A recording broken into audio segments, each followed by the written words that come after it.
શાંતિ રાખો, તમે કેમ બધું કર્યા રાખો એમ. હાલો જો ઇલેક્ટ્રોસ્ટેટિક્સ સ્થિત વિદ્યુત શાસ્ત્ર બોર્ડમાં તમારે જે પહેલો બીજો પાઠ છે આમાં એક જ પાઠ આવે ઇલેક્ટ્રોસ્ટેટિક્સ. આમાંથી તમારે 4-5 MCQ ની ગણતરી રાખવી.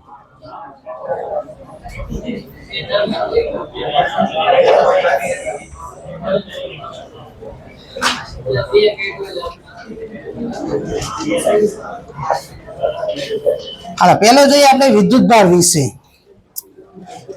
વિદ્યુતભાર પદાર્થનો ગુણધર્મ છે જેના દ્વારા તે વિદ્યુત અને ચુંબકીય અસરો ઉત્પન્ન કરે છે. તમને ખબર છે કોઈ પણ વિદ્યુતભાર સ્થિર હોય, વેગ એનો 0 હોય, સ્થિર વિદ્યુતભાર હોય, વિદ્યુત ક્ષેત્ર ઉત્પન્ન કરે. શું ઉત્પન્ન કરે? અચળ વેગથી વિદ્યુતભાર ગતિ કરશે તો વિદ્યુત ક્ષેત્ર અને ચુંબકીય ક્ષેત્ર મેગ્નેટિક ફિલ્ડ ઉત્પન્ન થાય. ને વિદ્યુતભાર પ્રવેગિત ગતિ કરે તો ઇલેક્ટ્રિક ફિલ્ડ, મેગ્નેટિક ફિલ્ડ અને EM વેવ્સ વિદ્યુત ચુંબકીય તરંગો ઉત્પન્ન કરે. આ પૂછાયેલો પ્રશ્ન છે. જો કેવા વિદ્યુતભારથી વિદ્યુત ચુંબકીય તરંગો ઉત્પન્ન થાય? જવાબ આવે પ્રવેગિત વિદ્યુતભારથી વિદ્યુત ચુંબકીય તરંગો ઉત્પન્ન થાય છે. તો આમાં શું કર્યું? વિદ્યુતભારે વિદ્યુત ક્ષેત્ર અને ચુંબકીય ક્ષેત્ર ઉત્પન્ન કર્યું અને અનુભવે છે એનો મતલબ શું થાય? હવે આપણે ખબર છે કોઈ પણ વિદ્યુત ક્ષેત્રમાં તમે વીજભાર મૂકશો, આ વિદ્યુત ક્ષેત્ર આ વીજભાર ઉપર બળ લગાવે F બરાબર QE મુજબ. અને મેગ્નેટિક ફિલ્ડમાં વિદ્યુતભાર ગતિ કરે તો મેગ્નેટિક ફિલ્ડ બળ લગાવે. હા, QVB મુજબ મેગ્નેટિક ફોર્સ નું સૂત્ર આવે QV × B. આને અનુભવ કર્યો કહેવાય, વિદ્યુત ક્ષેત્રનો અને ચુંબકીય ક્ષેત્રનો અનુભવ કર્યો વિદ્યુતભાર. અને વિદ્યુતભાર છે પદાર્થનો મૂળભૂત ગુણધર્મ છે. મૂળભૂત ગુણધર્મ એટલે ગમે ત્યાં જાય એનો વીજભાર એટલો ને એટલો જ રહે, બદલાય નહીં. એક JEE માં પૂછાયેલું છે ઇલેક્ટ્રોનનો પૃથ્વી ઉપર અને ચંદ્ર ઉપર વીજભારનો ગુણોત્તર કેટલો થાય? જવાબ આવે 1:1. વીજભાર બદલાય નહીં. હાલો મુદ્દા નંબર 2. દરેક પરમાણુ હોય, આપણે ખબર વચ્ચે ન્યુક્લિયસ આવે, એમાં પ્રોટોન હોય ને ન્યુટ્રોન હોય, આજુબાજુ ઇલેક્ટ્રોન ભ્રમણ કરતા હોય. તો કોઈ પણ પરમાણુ હોય કેન્દ્ર ભાગમાં જેટલા પ્રોટોન હોય ને એટલા જ ઇલેક્ટ્રોન હોય. તો આપણે ખબર છે પ્રોટોનનો વીજભાર આવે પ્લસ 1.6 × 10⁻⁹. ઇલેક્ટ્રોનનો વીજભાર આવે -1.6 × 10⁻⁹. ન્યુટ્રોન પાસે વીજભાર ન હોય, 0. દળની વાત કરવી તો પ્રોટોન અને ન્યુટ્રોનના દળ સરખા જ હોય, 1.67 × 10⁻27 kg. ઇલેક્ટ્રોનનું દળ હોય 9.1 × 10⁻31. આ રીતનું હોય.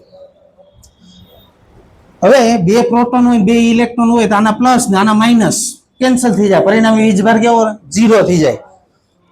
હાલો મુદ્દા નંબર 3. કોઈ પદાર્થ ઇલેક્ટ્રોન ગુમાવે શું થાય? ધારો કે 2 ઇલેક્ટ્રોન છે, 1 ઇલેક્ટ્રોન બહાર નીકળી જાય શું થાય?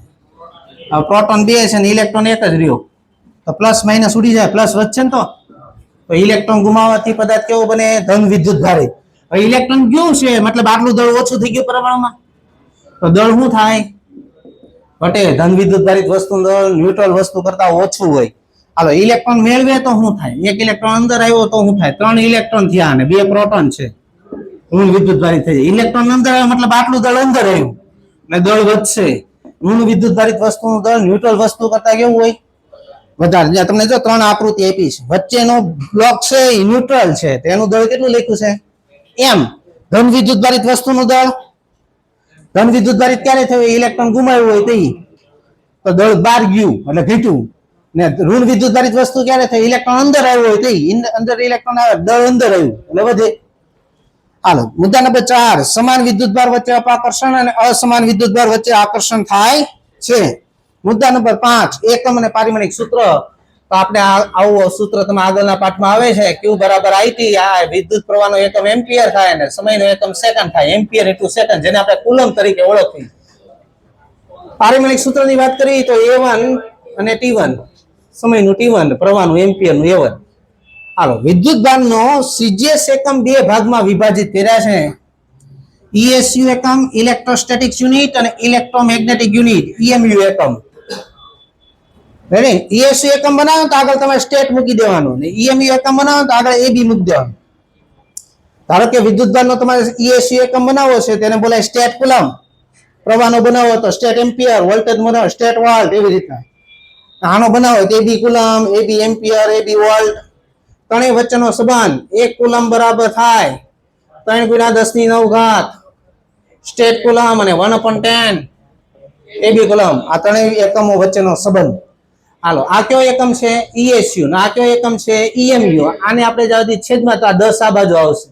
EMU એકમ અને ESU એકમનો ગુણોત્તર 3 × 10⁻10 જેટલો થાય છે, જેને લખ્યું જો વિદ્યુતભારનો નાનામાં નાનો એકમ આ છે. જો સ્ટેટ કુલમ છે ને, આ વિદ્યુતભારનો નાનામાં નાનો એકમ છે. ને મોટામાં મોટો એકમ આવે ફેરાડે. એક ફેરાડે બરાબર બધાને ખબર 96,500 કુલમ થાય. મોટામાં મોટો એકમ છે વિદ્યુતભારનો. મુદ્દા નંબર 6, વિદ્યુતભારના ગુણધર્મ. વિદ્યુતભાર ટ્રાન્સફરેબલ છે. એક પદાર્થ ઉપરથી બીજા પદાર્થ ઉપર વિદ્યુતભારનું ટ્રાન્સફર કરી શકો. બીજું, દળ વગર વિદ્યુતભાર શક્ય નથી. દળ હોય તો જ વિદ્યુતભાર હોય, પણ વિદ્યુતભાર વગર દળ શક્ય છે. આ પેન છે, આની પાસે દળ છે, વિદ્યુતભાર ક્યાં છે? એટલે વિદ્યુતભાર હોય તો દળ હોય જ, પણ દળ હોય ત્યાં વિદ્યુતભાર હોવો જરૂરી નથી. વિદ્યુતભાર ઉત્પન્ન કે નાશ કરી શકાતો નથી. વિદ્યુતભાર સંરક્ષણ નિયમ. વિદ્યુતભારનો પદાર્થનો વિદ્યુતભાર વેગ પર આધારિત નથી. ઇલેક્ટ્રોન ગમે એટલા વેગથી ગતિ કરે, એની પર વીજભાર છે 1.6 × 10⁻⁹ એમનેમ જ રહે. એક મિનિટ હો, આમની વાતો આવી જાય ને તો લોસા થાય.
હાલો જો મુદ્દા નંબર 7, ઈ મેં તમને આ સમજાવ્યો. ઈ સ્થિર વિદ્યુતભાર હોય તો વિદ્યુત ક્ષેત્ર ઉત્પન્ન થાય. ગતિમાન વિદ્યુતભાર હોય તો વિદ્યુત ક્ષેત્ર અને ચુંબકીય ક્ષેત્ર બે ઉત્પન્ન થાય. ને પ્રવેગિત ગતિ કરતો હોય 3 વસ્તુ ઉત્પન્ન થાય: વિદ્યુત ક્ષેત્ર, ચુંબકીય ક્ષેત્ર અને વિદ્યુત ચુંબકીય તરંગો. જેને લખેલું જ છે બધું. મુદ્દા નંબર 8, વિદ્યુતભાર વાહકની બહારની સપાટી પર ગોઠવાય. એટલે આ ગોળો છે, એક સરખી ત્રિજ્યાના બે ગોળા લીધા. પૂછાયેલું છે JEE માં. હવે તમે આને વિદ્યુત ભાર આપશો તો એ હંમેશા સપાટી પર જ ગોઠવાય, કેમ કે આ ધન અને ધન વચ્ચે શું થાય, આ ધન અને આ ધન અપાકર્ષણ, એટલે મેક્સિમમ ડિસ્ટન્સ રહેવાનો પ્રયત્ન કરે. તો મેક્સિમમ ડિસ્ટન્સ ક્યારે રહી શકે, સપાટી પર હોય તો વિદ્યુત ભાર હંમેશા વાહકની બહારની સપાટી પર ગોઠવાતા હોવાથી હવે આ ઘન ગોળો લ્યો ને આ પોલો ગોળો લ્યો એક હરખી ત્રિજ્યાના, તો એક હરખી ત્રિજ્યા છે, બહારનું સપાટીનું ક્ષેત્રફળ તો બેનું કેવું થવાનું છે, હરખું. તો આની પર જેટલો વિદ્યુત ભાર રહે તો એટલો જ આની પર રહે છે ને. તો યાદ રાખજો, વિદ્યુત ભાર હંમેશા વાહકની બહારની સપાટી પર ગોઠવાય. તેના કારણે ધન પોલો ગોળો હોય કે ઘન ગોળો, મહત્તમ વિદ્યુત ભાર ધારણ કરવાની ક્ષમતા બંનેમાં કેવી હોય, સમાન હોય છે. હાલો, મુદ્દા નંબર 8 તમે જો એક ગોળો આપ્યો છે, તમે વિદ્યુત ભાર આપશો ને, આ 9મો મુદ્દો આવી ગયો. 8મો મુદ્દો હવે જોઈએ. 8મા મુદ્દામાં જો એક ગોળો છે ને, તમે એને વીજભાર આપ્યો ને તો બધી સપાટી પર એક સરખો વિદ્યુત ભારનું વિતરણ થયેલું છે, જોઈ લો, દેખાણો ને. બાજુની વસ્તુ જો તો બીજી અણી છે ને, વીજભાર વધારે ગોઠવાણો છે, દેખાણો શું કામે. હાલો એ જોઈ.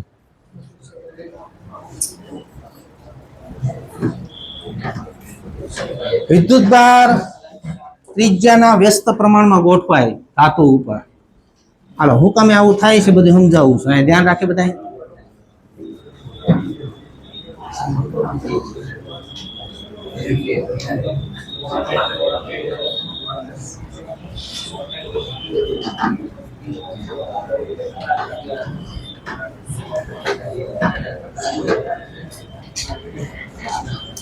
હાલો ધ્યાન રાખ. બધાને વોલ્ટેજ નું સૂત્ર આવડતું હશે. આ વોલ્ટેજ નું સૂત્ર છે KQ/R. કુલમ નો અચળાંક નું સૂત્ર આવડતું હશે 1/4πε0. ઉપર નીચે RR ગુણ નાખો એટલે આમ લખાય. આ ક્ષેત્રફળ થઈ ગયું ગોળાનું. આ Q/E ને હમણાં જ ભણાવી, એને પૃષ્ઠ ઘનતા કહેવાય, સિગ્મા. તો સિગ્મા ઇઝ ઇક્વલ ટુ લખાય V/0/R. હવે સાંભળો બધાય, આ ધાતુ ગમે તે આકારનો ધાતુ હોય, ધારો કે આ રીતનો આકાર લીધો આપણે, આ રીતનો આકારનો ધાતુ લીધો છે, તો ધાતુની સપાટી હંમેશા સમસ્થિતિમાન પૃષ્ઠ જ હોય. શું કામે, ધાતુ વાહક છે. ધાતુ વાહક હશે તો આ પોઈન્ટે 10 વોલ્ટ કરશો તો ઓટોમેટિક સમગ્ર સપાટી પર 10 વોલ્ટ ઓટોમેટિક થઈ જાય, તમારે કઈ કરવું પડશે નહીં, કારણ કે એકબીજા ઇલેક્ટ્રિકલી કનેક્ટેડ જ હોય બધા પોઈન્ટ વાહક છે. તો અહીંયા 10 વોલ્ટ કર્યો તો આખી સપાટી પર 10 વોલ્ટ થઈ જતો, V કેવો રહી જાય, સમગ્ર સપાટી પર અચળ, ε0 તો અચળ છે, તો સિગ્મા અને R કેવા થઈ જાય, વ્યસ્ત. તમને છે ને ખાલી આ જ લખ્યું છે જો આ ટેમ્પલેટમાં. આને વીજભાર આપ્યો ને તો અહીંયા ત્રિજ્યા ઓછી છે, આની છે, તો અહીંયા વીજભાર વધારે ગોઠવાય, અહીંયા ત્રિજ્યા વધુ છે, જો અહીંયા ત્રિજ્યા ઓછો ગોઠવાય ને, ગોઠવાયેલો જો દેખાય, અહીંયા વધારે ગોઠવાનો હશે ને અહીંયા ઓછો હશે. રેડી, આ લખી નાખો અહીંથી. આ કેમ આવ્યું ને અહીં લખેલું છે, લખી નાખો ટેમ્પલેટમાં.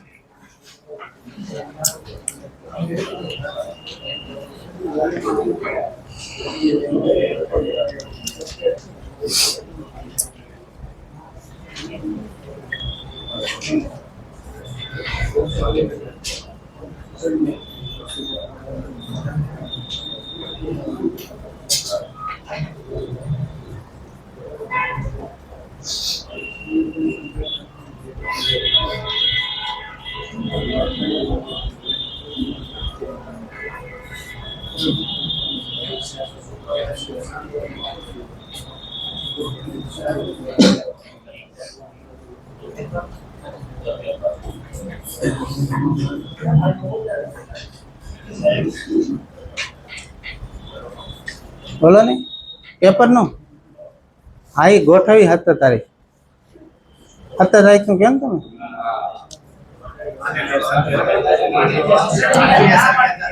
કેતા હતા? કરશું બોલો, વેકેશન જ કરાવી દીધું 3 તારીખ લગન. કીધું તમને?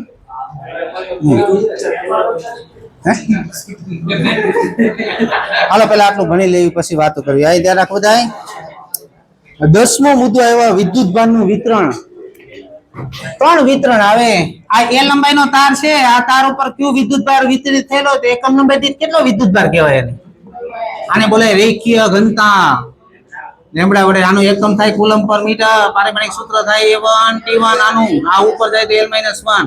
હાલો આ એ ક્ષેત્રફળ વાળી પ્લેટ છે. કેટલા ક્ષેત્રફળ વાળી?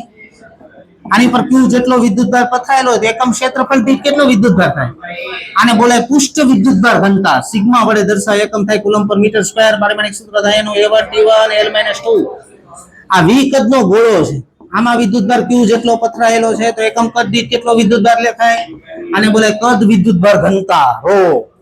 આનો એકમ થાય કુલમ પર મીટર ક્યુબ, પારિમાણિક સૂત્ર થાય એનું A1 T1 L-3. આ એનું પારિમાણિક સૂત્ર. હાલો મુદ્દા નંબર 11. પદાર્થ પર વિદ્યુતભાર ઇલેક્ટ્રોનના વીજભારના પૂર્ણ ગુણાંકમાં જ હોય. Q બરાબર એની કોની? એની.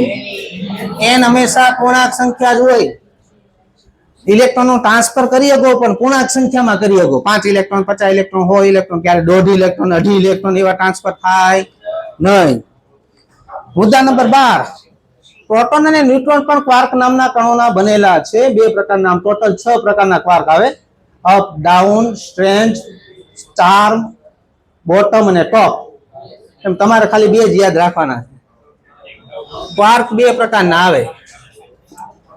Up quark, down quark. Up quark નો વિદ્યુતભાર હોય +2/3 ને ડાઉન ક્વાર્ક નો હોય -1/3. હવે તમારે પ્રોટોન બનાવવો છે. આપણે ખબર પ્રોટોન નો વીજભાર છે +e. તો આ 2 લ્યો ને આ 1 લ્યો. 2/3e + 2/3e -1/3. 2 + 2 4 -1 3/3 + e થઈ ગયો. તો પ્રોટોનમાં અપ ક્વાર્ક 2 લેવા પણ ડાઉન ક્વાર્ક 1 લેવો પડે. હાલો ન્યુટ્રોન બનાવવો છે. ન્યુટ્રોન નો વીજભાર 0 થઈ જવું જોઈએ. આ 1 લ્યો ને આ 2 લ્યો એટલે 0 થઈ જાય.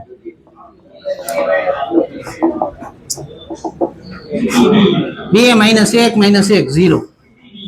UDD. આ ન્યુટ્રોન નું બંધારણ છે UDD. હાલો મુદ્દા નંબર 13. ગ્રાઉન્ડ સમજવી, અર્થિંગ. હાલો અર્થિંગ આપણે સમજવી તો આપણે ખબર ઘરમાં 3 વાયર આવે. એક વાયર અર્થિંગ નો હોય. અર્થિંગ શું કામ કરવામાં આવે? વધારાનો વિદ્યુતભાર તમારે જમીનમાં ઉતાર દેવાનો, ગ્રાઉન્ડ કરવાનું.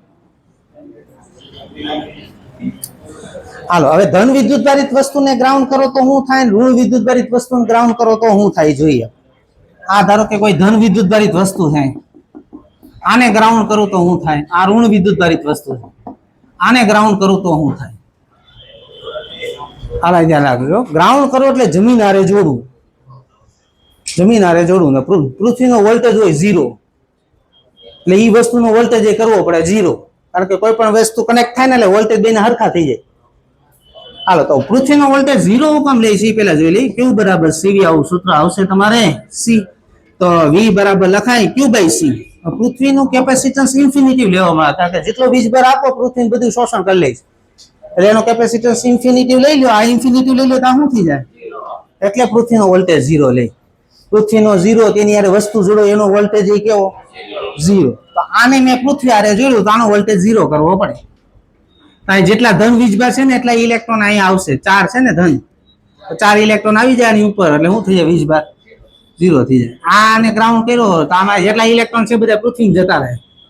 તમને એમ થાય ઇલેક્ટ્રોન જ દોડાયો, પ્રોટોન હું કામ ન દોડાયો? પ્રોટોન છે ને ન્યુક્લિયસ ની અંદર આવે ને ઇલેક્ટ્રોન કક્ષામાં આવે. ન્યુક્લિયસ ની અંદર છે ને સ્ટ્રોંગ ન્યુક્લિયર બળ લાગતો હોય. મૂળભૂત 4 બળો આવે કુદરતમાં: ગુરુત્વાકર્ષણ બળ, વીક ન્યુક્લિયર બળ, સ્ટ્રોંગ ન્યુક્લિયર બળ અને વિદ્યુત ચુંબકીય બળ. 4 બળો આવે. આમાં મૂળભૂત સૌથી પ્રબળ બળ આવે સ્ટ્રોંગ ન્યુક્લિયર બળ, સૌથી નિર્બળ આવે ગુરુત્વાકર્ષણ બળ. તો ન્યુક્લિયસ ની અંદર પ્રોટોન આવે, ઇલેક્ટ્રોન બહાર હોય. તો આ તો સ્ટ્રોંગ ન્યુક્લિયર બળથી જકડાયેલા છે, એ પ્રબળ છે. એટલે આ ક્યારે ગતિ કરે? ગતિ કોણ કરે? એટલે ઇલેક્ટ્રોન જ ગતિ કરાવવું જો. તમને એમ થાય સાહેબ પ્રોટોન અંદર નાખી દીધા તો ન થાત? સમજાણું કે એનો જવાબ આપ્યો મેં તમને. તો હંમેશા ઇલેક્ટ્રોન ટ્રાન્સફર થાય, પ્રોટોન ટ્રાન્સફર થાય નહીં. હાલો એની પછી તફાવત આપ્યો છે વિદ્યુતભાર અને દળ વચ્ચે. તો મેં તમને વિદ્યુતભાર ભણાવ્યું તો તમને તફાવત આવડી જાય. વિદ્યુતભાર પોઝિટિવ હોય, નેગેટિવ હોય ને 0 હોતો હોય છે ને. પ્રોટોન પ્લસ છે, ઇલેક્ટ્રોન માઇનસ છે, ન્યુટ્રોન 0 છે. જ્યારે દળ હંમેશા કેવું હોય? ધન જ હોય. વિદ્યુતભાર પદાર્થના વેગ પર આધારિત નથી. ગમે એટલા ગતિ કરે. આવ્યો તો મુદ્દો. વિદ્યુતભાર વેગ પર આધારિત નથી. જ્યારે દળ છે ને વેગ ઉપર આધાર રાખે. આવું સૂત્ર આવે: m બરાબર m0/√1 - v²/c². m0 ને સ્થિર દળ કહેવાય ને m ને ગતિમાન દળ કહેવાય. v V એટલે પદાર્થનો વેગ અને C એટલે પ્રકાશનો વેગ. આવું બધું તમારે કેમેસ્ટ્રીમાં આવે છે ને ફિઝિક્સમાં આવે છે. આનો દાખલો નીટમાં પૂછાયેલો છે. નેક્સ્ટ લેક્ચર આવે એમાં ભણાવ્યું તમને. હાલો, બે વિદ્યુતભાર વચ્ચે લાગતું બળ બે પ્રકારનું હોય, આકર્ષી હોય ને અપાકર્ષી હોય ને. બે ધન હોય તો અપાકર્ષણ થાય, ધન ઋણ હોય તો આકર્ષણ થાય. ત્યારે ગુરુત્વાકર્ષણ બળ હંમેશા કેવું આવે? આકર્ષી પ્રકારનું જ આવે. એ ક્યારે અપાકર્ષણ આવે નહીં. હાલો, એની પછી આવે બાળકો ચાર્જિંગની પ્રક્રિયાઓ. ચાર્જિંગ એટલે હું? પેલા તો કોઈ પદાર્થ પાસે વિદ્યુતભાર નથી, નાની ઉપર વિદ્યુતભાર લાવવાની જે પ્રક્રિયા છે એને ચાર્જિંગ બોલે. વિદ્યુતભાર નથી ને વિદ્યુતભાર લાવવો છે પદાર્થ ઉપર, એનું બોલે ચાર્જિંગ. તો ચાર્જિંગ કોઈ પદાર્થ ઉપર વિદ્યુતભાર લાવવાની ત્રણ પ્રક્રિયા છે: ફ્રિક્શન, ઇન્ડક્શન ને કન્ડક્શન. ફ્રિક્શન એટલે ઘર્ષણની રીત. આ બે પદાર્થ વચ્ચે આમ ઘસું ને તો એક પદાર્થ ઇલેક્ટ્રોન ગુમાવી દે ને એક પદાર્થ ઇલેક્ટ્રોન મેળવે. આને ગુમાવ્યા તો આ કેવો બની જાય? ધન. આને મેળવે તો ઋણ. ઘર્ષણની રીત ક્યાં ક્યાં જોવા મળે? તો વીજળી થાય ને બે વાદળ વચ્ચે ઘર્ષણના કારણે થાય. નાના હતા તમે કાચકે રમતા, માથે આમ સ્કેલ હોય, સ્કેલ ઘસીને કાગળ પાસે લે, આકર્ષી લે, જાદુ જાદુ કરો. પછી તમે જોયું હોય તો હાઈવે ઉપર આ પૂછાયેલું છે JEE માં, હાઈવે ઉપર પેટ્રોલ કે ડીઝલ લઈને જતો ટ્રક હોય, પાછળ ચેન લટકતી હશે, જમીન આડે ઘસે ને હાલતી હશે. હું કામ રાખે ચેન? કારણ કે ટ્રક છે ધાતુનો બનેલો, હવાના ઘર્ષણના કારણે વિદ્યુતભારિત થઈ જાય એટલે આગ લાગી જાય અંદર પેટ્રોલ ને ડીઝલ ભર્યા હોય તો ચેન લટકતી એટલે રાખે જેટલો પણ વિદ્યુતભાર છે બધો શું થતો જાય? ગ્રાઉન્ડ થતો જાય, એટલે વિદ્યુતભારિત થાય નહીં ટ્રક, એટલે ચેન લટકતી રાખે છે. હાલો, એની પછી આવે છે બીજી રીત, પ્રેરણની રીત. પ્રેરણ એટલે હું? સંપર્ક વગર ઉત્પન્ન કરવું એને પ્રેરણ કહેવાય, ને સંપર્ક કરીને ઉત્પન્ન કરવું એને કંડક્શન કહેવાય, વાહક. હાલો, પ્રેરણની રીતમાં શું કરવાનું? ઇન્ડક્શનની રીત એટલે પ્રેરણની રીત. પ્રેરણ એટલે સંપર્ક વગર ઉત્પન્ન કરાવો. હાલો, ધ્યાન રાખો બધા. આ ધાતુનો ગોળો છે, આની પાસે ધારો કે ઋણ વિદ્યુતભારિત વસ્તુ અડાડવાની નહીં, દૂર રાખવાની. ઋણ વિદ્યુતભારિત વસ્તુ લાવ્યો, આની અંદર ધન ને ઋણ વીજભાર તો હશે જ.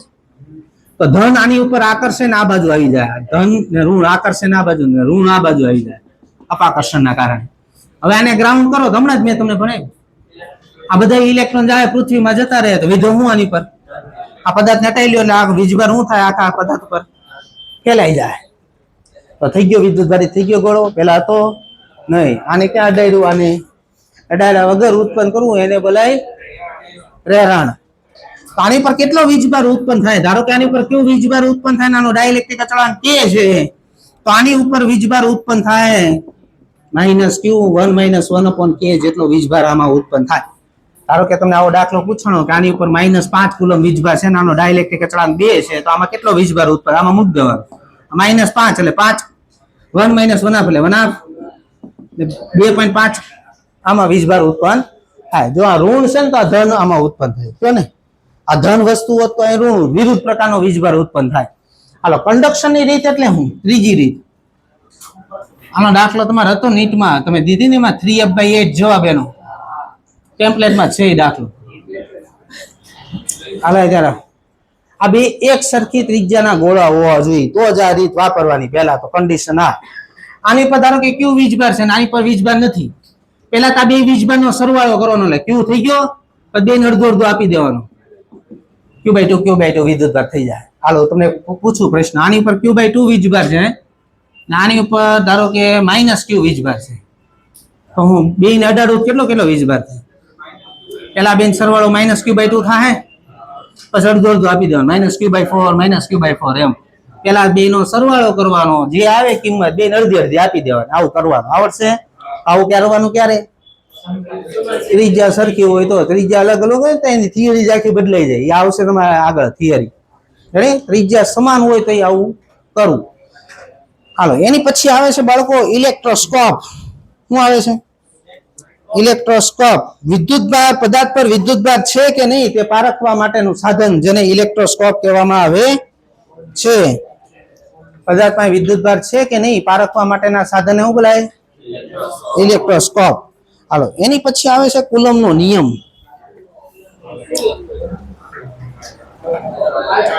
લેક્ચર ની બહુ વાર નથી.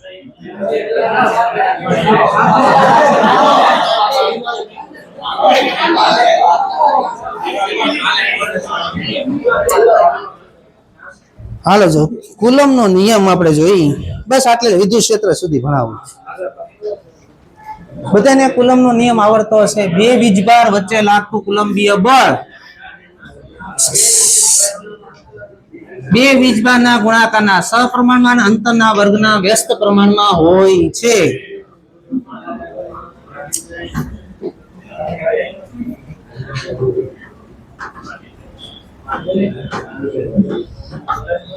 હાલે ધ્યાન રાખો બધા બે વીજભાર વચ્ચે લાગતું કુલંબીય બળ ધારો કે બે વીજભાર છે Q1 અને Q2 આ બંને વીજભાર વચ્ચેનું અંતર r છે અને આ બંને વીજભાર વચ્ચે અત્યારે શૂન્ય અવકાશ છે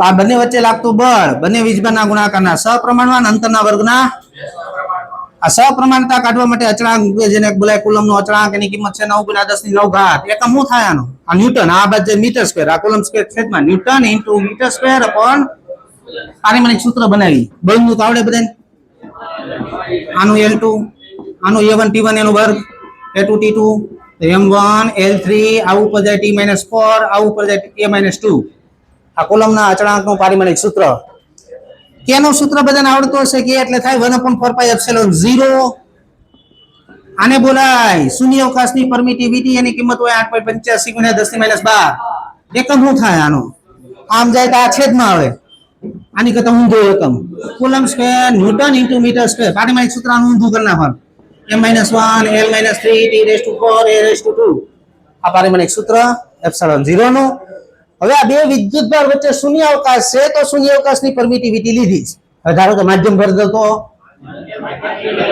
આ બે વિદ્યુતભાર વચ્ચે ધારો કે માધ્યમ ભરી દીધું જેની પરમિટિવિટી ફોર્સ ઇન મીડિયમ માધ્યમમાં લાગતું બળ કેમ લખાય 1/4π Q1 Q2 અપોન આ સ્ક્વેર આમ લખા હે આ માધ્યમની પરમિટિવિટી જે પણ માધ્યમ મૂકો ને એની પરમિટિવિટી આ મૂકવાની આ બંનેનો ગુણોત્તર લ્યો Fm/Af = આ છે વ્યસ્ત પ્રમાણમાં છે જો એપ્સિલોન આ આવશે ને આ ઉપર જાય આનો ના ગુણોત્તર લ્યો ઉડી જાય ને આટલું ઉડી જાય ને હાલો ઊંધું કરી નાખો F/Fm = ε/ε0 આને બોલે સાપેક્ષ પરમિટિવિટી જેને ડાઇલેક્ટ્રિક અચળાંક કે પણ કહેવાય તો કેને છેદમાં આને આ બાજુ તો આ શું કહે છે માધ્યમમાં લાગતું બળ શૂન્યાવકાશમાં લાગતા બળના કેમાં ભાગનું થઈ જાય છે Fm = F/K માધ્યમમાં લાગતું બળ શૂન્યાવકાશમાં લાગતા બળના કેમાં ભાગનું હોય છે હાલો હવે આપણે બે વિદ્યુતભાર વચ્ચેનું માધ્યમ એક જ ડાઇલેક્ટ્રિક થી ભર્યું છે અહીંથી અહીંયા સુધી અલગ અલગ ડાઇલેક્ટ્રિક થી ભરો તો શું થાય હાલો જો આ Q1 છે આ Q2 છે આ વચ્ચેનું માધ્યમ છે ને અલગ અલગ ડાઇલેક્ટ્રિક થી ભરી દઉં આટલા ભાગમાં K1 ભર્યું K2 ભર્યું K3 ભર્યું તો હવે આ બે વીજભાર વચ્ચે લાગતું બળ ગોતવું હોય ને તો આ સૂત્ર યાદ રાખવાનું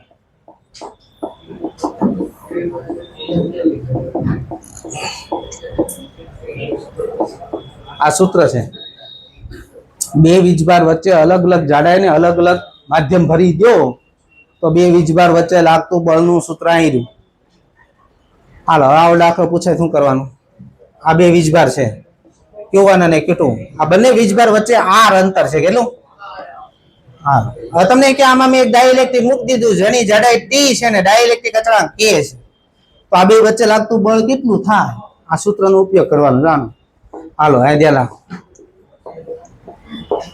આ જાડાઈ છે કેટલી જાડાઈ છે ડાઇલેક્ટ્રિક અચળાંક મૂકો ને આવી t√k પ્લસ હવે કેટલા અંતર કેટલું છે એમાં t જાડાઈમાં મૂક્યું બાકીનું અંતર કેટલું વધે r - t આ હવા છે હવાનો ડાઇલેક્ટ્રિક હોય એક તમારે બે વસ્તુના ડાઇલેક્ટ્રિક યાદ રાખવાને કોષ્ટક આપેલું જોઈ રહ્યું શૂન્યાવકાશનો ડાઇલેક્ટ્રિક અચળાંક એક્ઝેક્ટ 1 આવે હવાનો ડાઇલેક્ટ્રિક અચળાંક આવે 1.0003 પાણીનો આવે 80 ને ધાતુનો આવે ઇન્ફિનિટી આ ચારના ડાઇલેક્ટ્રિક યાદ હોવા જોઈએ હવાનો આપણે 1 લઈ લેવી તો 1 નું વર્ગમૂળમાં કઈ ફરક પડશે નહીં આ મૂકવાનું છે તો આ સૂત્ર ત્યાં લખ્યું હશે જો આ આકૃતિ દોરી હશે આ સૂત્ર લખ્યું હશે હાલો એની પછી બાળકો આવે છે સમતુલ્ય ડાઇલેક્ટ્રિક નો અર્થ શું થાય તમે અહીં કેટલા ડાઇલેક્ટ્રિક ભેગા જો તો મારે આ ત્રણે ત્રણ ડાઇલેક્ટ્રિક કાઢ નાખવા છે એની જગ્યાએ એક જ ડાઇલેક્ટ્રિક મૂકી દઉં આટલું ને આટલું બળ રહેવું જોઈએ એને શું બોલે એકબીજાનો સમતુલ્ય ડાયરેક્ટ. હાલો મને કહો તો આ બે વીજભાર વચ્ચે ટોટલ અંતર છે કેટલું? હું આર આ લખેલું છે બોલો ને, T1 T2 T3 લખ્યું જ છે. T1 plus T2 plus T3. આમાં ત્રણ અલગ અલગ ડાયલેક્ટ્રિક, એની જગ્યાએ એક જ ડાયલેક્ટ્રિક ભરી દીધો કે. હાલો આ બે વચ્ચે લાગતું બળ લખાવો તો ધારો કે ડાયલેક્ટ્રિક નો હોય તો કેટલું બળ લાગે લખાવો પેલા. Q1 Q2 T1 plus T2 plus T3 કુલમનો નિયમ ready. Q1 Q2 upon r square. હવે આપણે હમણાં જ મેં ભણાવ્યું ડાયલેક્ટ્રિક ભરેલું હોય તો બળ કેમાં ભાગનું થઈ જાય. જોઈ લીધું આનો કેમો ભાગ થઈ ગયો. આ કે ઉડાડીને આ કુલમનો અચળાંક છે, આ ડાયલેક્ટ્રિક અચળાંક છે. અમુક હરખું દેખાય ઉડાડી જ નાખે ફાટનાર. આ ઉડાડ નાખશું ગોતશો હું એ તો ગોતવાનું છે. હવે આ બળ ને આ બળ કેવું કરવું પડે તમારે? આ પદ તો હરખું છે બેમાં. આ તેના કરતા અહીંયા જાય તો આ પદ અહીંયા આવશે. એટલે સૂત્ર જો લખ્યું હશે ને આવું T1 under route K1 plus T2 under route K2 plus T3 under route K3 upon T1 plus T2 plus T આનો વર્ગ. લખ્યું છે આવું સૂત્ર. આને બોલે સમતુલ્ય ડાયલેક્ટ્રિક. શું બોલે? કોને સૂત્ર લખ્યું? હાલો હવે મુદ્દા નંબર 2 શું છે સર? સર બોલો તો બોલું સર.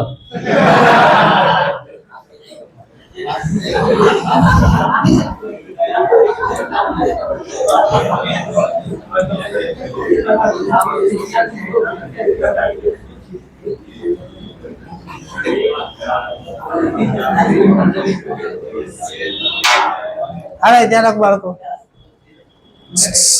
આ બે વીજભાર છે. આ પૂછાયેલો પ્રશ્ન છે, ધ્યાન રાખે. બે વીજભાર છે Q1 અને Q2. આ બંને વીજભાર વચ્ચે r અંતર છે. આ બે વચ્ચે લાગતું બળ લખાવો તો અત્યારે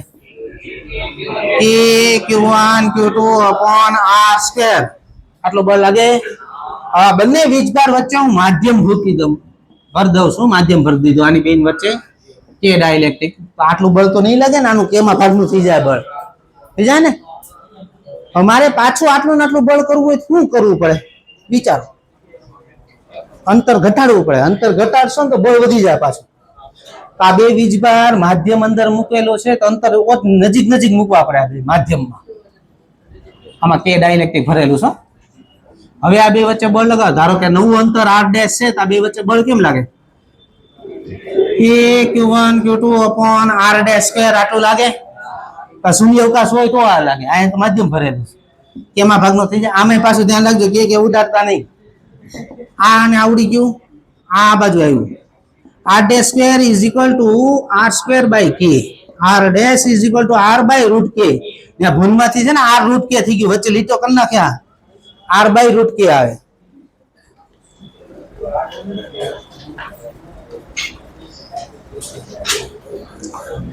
હાલો એની પછી આવે છે JEE માં પૂછાયેલો પ્રશ્ન. બે ધાતુના ગોળા પર વિદ્યુતભાર છે તો શું થાય? કયો તો. બે ધાતુના ગોળા દોરી આરે બાંધેલા અને બે ઉપર વિદ્યુતભાર હશે તો અપાકર્ષણ થાય. એને કારણે દોરી વચ્ચે ખૂણો બને. ધારો કે θ ખૂણો બન્યો. કેટલો? θ. હવામાં છે બંને ગોળા ત્યારે બે દોરી વચ્ચેનો ખૂણો છે θ. કેટલો છે? હવે આ બંને ગોળાને પ્રવાહીમાં ડૂબાડી દીધા. આ બે ગોળાને પ્રવાહીમાં ડૂબાડી દીધા જેની ઘનતા છે સિગ્મા અને ડાઇલેક્ટ્રિક અચળાંક છે કે. તો રકમમાં લખ્યું છે આ ખૂણો બદલાતો નથી. આવો શબ્દ લખ્યો હશે. ખૂણો સમાન જ રહે છે. હવામાં જે ખૂણો છે એ જ ખૂણો પ્રવાહમાં ડૂબાડ્યા પછી રહે છે. તો આનો ડાઇલેક્ટ્રિક અચળાંક કેટલો હશે એનું સૂત્ર છે 1/1 - સિગ્મા બાય રો. આ સૂત્ર લખ્યું હશે. જો અંદર લખ્યું.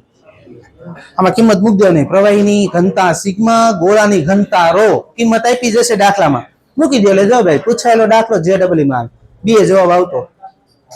સિગ્મા રો મૂક્યા પછી બે જવાબ આવ્યો. કાલ ભણશું આપણે વિદ્યુત ક્ષેત્ર.